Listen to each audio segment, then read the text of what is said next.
What's going on, guys? Welcome back to Fight Hard, Fight Clean.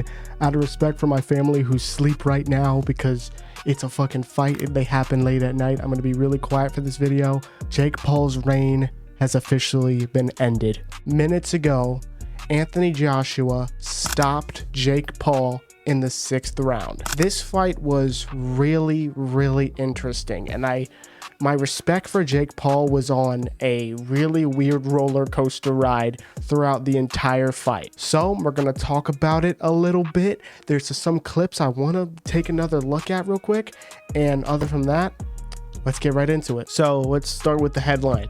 Anthony Joshua has stopped Jake Paul. Basically, it was the 6th round. Jake Paul was extremely fatigued, like extremely tired, and Anthony Joshua landed a clean right hand. Jake Paul went down and he couldn't answer the 10 count. That's what we mean by stopped. He was not separated from his consciousness. And I know there's a lot of Jake Paul haters out there, but I see this as a good thing. Jake Paul has been the cash cow of the sport for a very long time. Him, KSI, Logan Paul, a bunch of other people helped revive the sport, or not revive, but really, put an extra pep in its step when it needed it. So out of respect for Jake Paul, I'm glad he wasn't knocked out viciously, and he seems to be in high spirits. He said after the fight that he thinks his jaw is broken. There was a little bit of mouth bleeding, but other from that, he seems okay. Now that the headline's out of the way, I need to talk to you about the anger I was feeling through rounds 1 through 5. Jake Paul, I thought if he had a better gas tank, I think he would have still lost the fight, but he would have lost by decision. Jake Paul's game plan was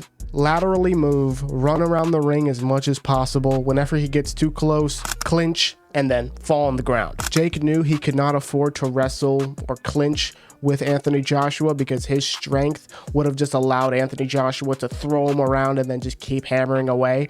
So wisely, every time Anthony Joshua clinched, he just kind of flopped like a fish onto the ground. That legit happened through rounds 1 through 5. He was on the floor flopping around like a goddamn fish. And I was so prepared to turn on this camera, turn on that light that I just blinded myself with, get this microphone in order to tell you that Jake Paul is not a real boxer. And the diction I would have used is, he's not a real boxer, he's a boxing businessman.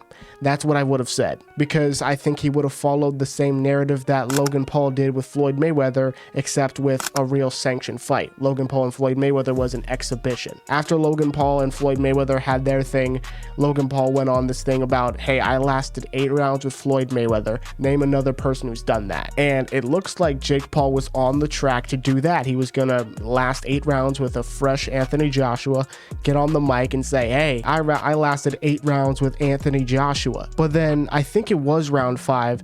My opinion or my view of that was shifted slightly, because when I saw it live, when I first caught my eye, what I thought happened was Jake was battling AJ in the ropes, or on the ropes. He managed to circle out and he was backing up, and he went like this. He did this weird like twist move. And for a second, I was like, okay, he's pretending to be hurt, because for the entirety of the fight, he was sticking his tongue out at AJ. It's like putting your fingers in like a snake exhibit where you're like, oh, you can't get me. But after watching the replay, apparently he hurt his ankle, or he may have rolled his ankle. And after AJ was getting close, he clinched, he fell, and then the ref counted it as a knockdown. In terms of scored knockdowns in this fight, Jake Paul was knocked down 3 times, but I think the ending shot was the only knockdown where he was really hurt, where he was like he couldn't have got up because he was like hurt and tired. And a lot of his stumbling around, I think, again, wasn't because he was hurt, it was because he was tired. He was really fatigued. He said in the build up for this fight, we're doing a lot less track running and a lot more strength training. That's fair, because you want to put on more muscle and more beefiness to land shots on Anthony Joshua, which he did, and we'll get to that later. You want to put on more muscle so that when you throw shots at a 240 or 50 or 60 pound Anthony Joshua, he somewhat feels it. But when you don't run track, your stamina takes a hit. Yeah, sure, you lose weight when you run track, but also you need that extra gas to keep going, which you get from track and running. And like I said, that was primarily what brought him to the canvas multiple times. In the first couple rounds, it was a smart tactic just to make sure Anthony Joshua couldn't pound away at him in the clinch, but also so that Anthony Joshua couldn't use his weight to, you know, make him tired in the third or fourth round. So here's the part of the fight I was talking about. Big shots here. Okay, he rolled his ankle. He rolled his ankle, and that's what caused the kind of like weird samba dance movement. And then you could see the kind of ankle snap to the side. And right here, I thought he was faking being hurt. Fell again. I think that was mainly because I don't think a clean punch landed. I think it was because AJ got close and he was like, okay, I can't clinch and wrestle with AJ standing up because he's stronger than me and weighs more than me. I'm just going to get manhandled. So I'm going to take a knee.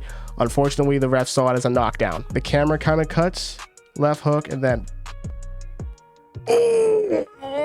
that shot made his mouth start bleeding, but also he was tired. He was really fatigued. So if he would have gotten up from that, and fair play to him to getting up at like 11, which I thought he was just going to stay down.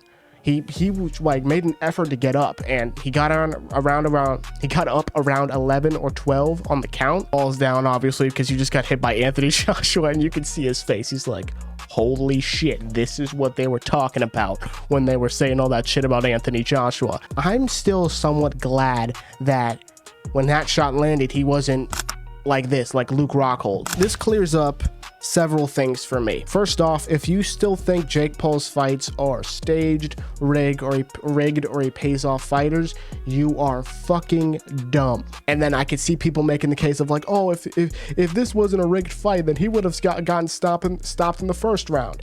Anthony Joshua was coming off a 1-year layoff, and ring rust can make you perform differently. I hate to compare this to crossover boxing, but I kind of have to. Brand risk 11, super hot fire. This guy, boom, bam, bop, bada bop, boom, pow. Fought Le'Veon Bell. This guy. Everybody in that warehouse, everybody at home was like, okay, Super Hot Fire is going to die. But the main reason that Super Hot Fire was not annihilated in the first couple rounds was because he had a weird style, and Le'Veon Bell had ring rust, and he had a game plan that allowed him to make this fight competitive without putting himself in harm's way. Upping the scales a bit of that, with Jake Paul and Anthony Joshua, the game plan of Jake Paul was really smart. Again, I'm probably going to title this video, Jake Paul is a fucking genius, because if he would have won this fight, I would have laid out the whole game plan. Anthony Joshua was coming off a 1-year layoff. He knew he was going to have ring rust, which means he may have not been able to find shots as efficiently. Another thing, it's a 22-foot ring. Jake Paul has more than enough room to laterally move, get away from shots, and stay out of the way of Anthony Joshua's jab and his right hand. And finally, even if he lost this fight, there's only a select amount of people in the world who can say, guess what? I survived 8 rounds with Anthony Joshua. The game plan was there. The game plan was there, everything was there. It's just a shame that Anthony Joshua is still the monster he was a year ago. So what's next for Anthony Joshua? I'm assuming a tune-up fight before going into a super mega fight with Tyson Fury. What's next for Jake Paul? He said he was going to take a break. He doesn't have any opponents in mind. You know what I'm about to say. If I could manipulate time, this is what I would do. Chase Demore versus Andrew Tate happens. Whether Tate loses or wins, KSI comes in the ring. I want my fucking company back. KSI versus Tate at a much heavier weight.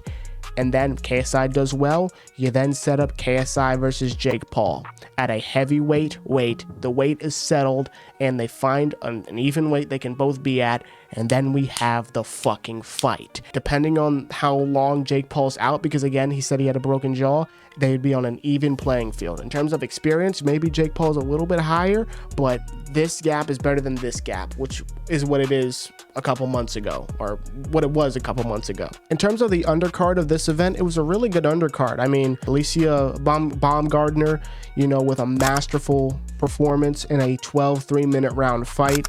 Not a lot of women are doing that. Her showing the world like, hey, women can go 12 3-minute rounds is commendable in itself. Anderson Silva versus Tyron Woodley. I wanted T Wood to get the win so bad because he's had a really rough run in boxing. However, from the first round, I thought Anderson Silva was cooked because he was moving really slowly. You know, he wasn't responding well to feints. He was just kind of, He was like, oh, fuck, I shouldn't have done this. The years are wearing on me. Round 2, he was good. He did a foot tap to walk into range and then feinted and landed a fucking beautiful uppercut on Tyron Woodley. He fell forward. Dude wife's got a payday. And after that, the ref counted. He got up and he was in the corner. And then the ref's like, all right, come back. Anderson Silva was walking forward, ready to fight. T Wood was just kind of like this. He was kind of just standing there. Anderson Silva, bless his soul, was like, hey, let's tap gloves. And if Anderson Silva was like, fuck him, if he went over there and like threw a fucking right hand, I think T Wood would have been out completely, because I think he was completely out on his feet, and the ref saw that and said, no, this has got to stop, because you're just standing here, you don't know where you're at. And I think it was an excellent stoppage by the referee. And speaking of referees, big props to the referee of the Jake Paul Anthony Joshua fight. He called out Jake Paul's bullshit in rounds 1 through 4. Do not get me twisted on this. I respect Jake Paul immensely for what he was able to do against Anthony Joshua in this fight. However, when he kept doing that, he just wanted to coast the entire 8 rounds by throwing a shot and then falling to the ground whenever AJ got too close. The referee called him out on it, and he said, listen, he told it to both AJ and Jake. He was like, listen, the people didn't pay for this shit. If you're gonna fight clean, go. He said, fight hard, fight clean. He said, fight hard, fight clean, get the show on the road. And then that's when they started to get competitive, and beginning of the end for Jake Paul. And this wasn't one-sided. Jake Paul made this competitive, all right? Very big props to Mr. Jake Paul, because, again, he was able to land. He landed some pretty good shots. He landed an overhand at one point. Anthony Joshua was leaving that ring with some bruises on his face. Again, not a lot of fighters can say, hey, I just bruised Anthony Joshua's face. Hell, I lasted 6 rounds with him. Not a lot of people can say that. I don't have much else to say about this fight. Again, I don't want to be perceived as a Jake Paul hater, because I can't say I'm a Jake Paul hater. I tune into every one of his fights. I enjoy his fights, and I've enjoyed his growth as a boxer, from the fight with to the fight with Deji, up to the fight with Anthony Joshua. And I will watch his next fight with whoever he fights. Hopefully it's KSI. So, what did you think of Jake Paul versus Anthony Joshua? Who should Jake Paul fight next? Who should Anthony Joshua fight next? Let me know in the comments down below. And please hit the like button, hit the subscribe button. It helps me out a bunch. And as always, my friends, fight hard, fight clean, and I'll see you soon.